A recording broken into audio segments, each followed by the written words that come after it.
Hi, I'm Dominic with Hard Knock Media, and I'm very pleased to be here to talk about Rebel Moon Part 2, The Scargiver, with two of the actors. How are you doing today? Yeah, It's nice to good, meet buddy. you. Yeah, very good. Nice to meet you too, sir.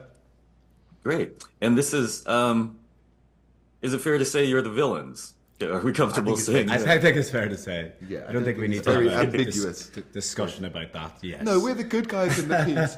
You know, are we really the bad guys? No, we're the bad guys. Yeah, no, because there's what your personal motivation as a character is, but in a movie with these kind of archetypes, how do you approach being the villains?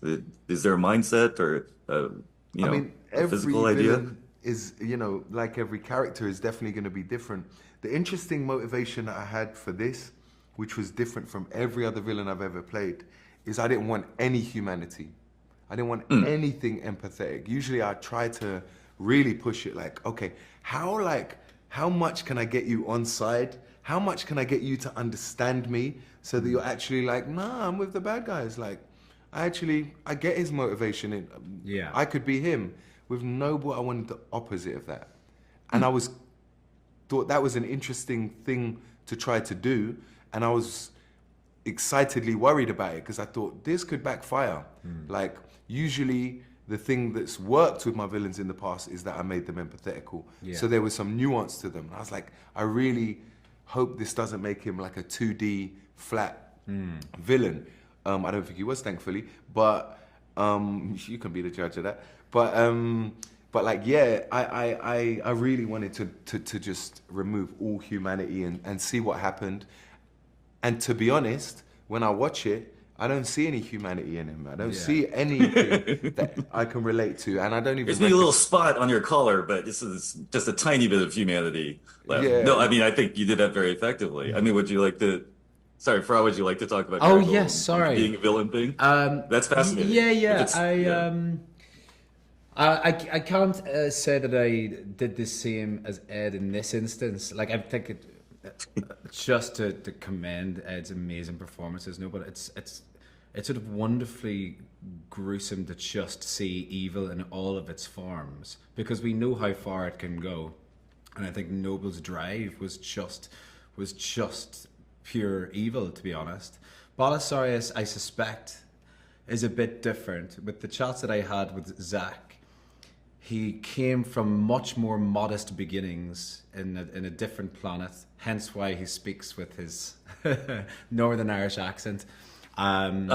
He's an outsider in this world, and through manipulation and through grooming with Cora, certainly weaponizing her in order for him to achieve things that he feels he is wholly entitled of and was denied as someone that grew up in a much more modest beginnings, to get to a position of incredible power. He's the most powerful person in the universe. So I just sort of lent into that feeling of entitlement and feeling as though he's absolutely worthy of it. And those are things that we can as humans actually just sort of tap into. It's like, okay, I can understand this person's motivations. I mean, you are definitely one of the most entitled people I've ever met. And evil, actually. Like evil and entitled. Oh, It's so just it's a not even really that, it's gross person. Just turn on the camera. Not gross, just evil and entitled. Just stop there. No, I'm only joking. He's the loveliest man ever. You can see that. I say that to defend you from the fact that I am evil and gross under the surface, but doing a really good job of hiding it. Thank you so much. That was very insightful. Now I'm a little bit scared. Thank you, we'll mate. wrap up there. I've been Dominic with the Hard Knock Media. Good luck with everything. It was very nice to meet you. Thank you, sir. much. Thank you. Comments and the lectures, fanboys, professional artists, and professors. Maybe a nerd who's just like you, talking about the things that you like too. So I invite you to the NOC. In full color, you see me. The Hard Knock